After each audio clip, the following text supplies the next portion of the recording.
কিছু কিছু গল্পের শেষটা যে এতটা কষ্টের, এই গল্পটা না শুনলে কখনোই বুঝবে না। তো পুরো গল্পটি শুনুন। একটি 19 বছর বয়সী মেয়ে তার প্রেমিকের কাছে গিয়ে বলে, আমার 20তম জন্মদিনে তুমি আমাকে কি উপহার দিবে? ছেলেটি মুচকি হেসে বলল, এখনো তো অনেক সময় আছে, আর সময় হলে তুমি তোমার জন্মদিনের উপহার পেয়ে যাবে। বেশ কিছুদিন যাওয়ার পর একদিন হঠাৎ করে এই মেয়েটি অজ্ঞান হয়ে যায়। বাসার সবাই বেশ অস্থির হয়ে যায়, কিছুই বুঝে উঠতে পারছিল না কেউ কি হয়েছে মেয়েটার। তারপর সবাই মিলে তাকে হাসপাতালে নিয়ে গেল। হাসপাতালের ডাক্তার অনেক পরীক্ষা নিরীক্ষা করার পর তার পরিবারকে জানালো, সাদিয়ার হার্টে একটা ছিদ্র ধরা পড়েছে। এখন যদি খুব তাড়াতাড়ি হার্ট পরিবর্তন না করা হয়, তাহলে হয়তো সাদিয়াকে আর বাঁচানো সম্ভব হবে না। সবাই এই কথাটি শুনে কান্নায় ভেঙে পড়ল। সাদিয়ার মা বাবা কিছুতেই মেনে নিতে পারছিল না।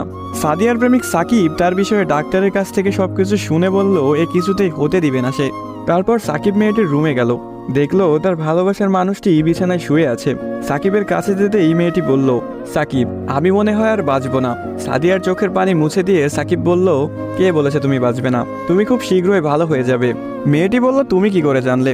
ডাক্তার তো বলেছে আমার হার্টে একটা ছিদ্র ধরা পড়েছে, আর আমাকে বাঁচানো সম্ভব না। ধুর পাগলি, তোমার কিছুই হবে না, দেখো তুমি ভালো হয়ে যাবে। এভাবেই বেশ কিছুদিন যাওয়ার পর সাদিয়া সম্পূর্ণ সুস্থ হয়ে যায় এবং বাসায় ফিরে যায়। বাড়িতে ফিরে এসে সাকিবকে খুঁজতে থাকে, না পেয়ে সাকিবের বাড়ি চলে যায়। সাকিবের বাড়িতে কেউ নেই। অবশেষে সাকিবের ছোট বোনের দেখা পেল সাদিয়া। কিরে, তোমার ভাই কোথায়? সাকিবের বোন কোনো কথা না বলে হাতের ইশারা করে সাকিবের রুমটা দেখিয়ে বলে উঠল, টেবিলের উপরে আপনার জন্য একটা চিরকুট রাখা আছে। সাদিয়া কথাটি শুনে রুমে গিয়ে চিরকুট হাতে নিয়ে পড়তে শুরু করলো। প্রিয়তমা, আমি জানি যেদিন তুমি এই চিরকুটটি হাতে পাবে সেদিন তুমি সম্পূর্ণ সুস্থ হয়ে যাবে, সবকিছু ঠিক হয়ে যাবে আগের মতো, যেমনটা আমি তোমাকে বলেছিলাম। আমি বলেছিলাম না কিছু হবে না, দেখছো তাই হয়েছে। তুমি আমার কাছে 20তম জন্মদিনের উপহার চেয়েছিলে না? অনেক ভেবেছি, কিন্তু তোমাকে কি উপহার দিব ভেবে পাচ্ছিলাম না। তোমার অসুস্থতার কথা যখন ডাক্তারের কাছ থেকে শুনলাম, যখন বললো একটা হার্ট খুঁজতেছিল, তখন মনে হলো তোমার জন্য এর চাইতে ভালো কোনো উপহার হয় না।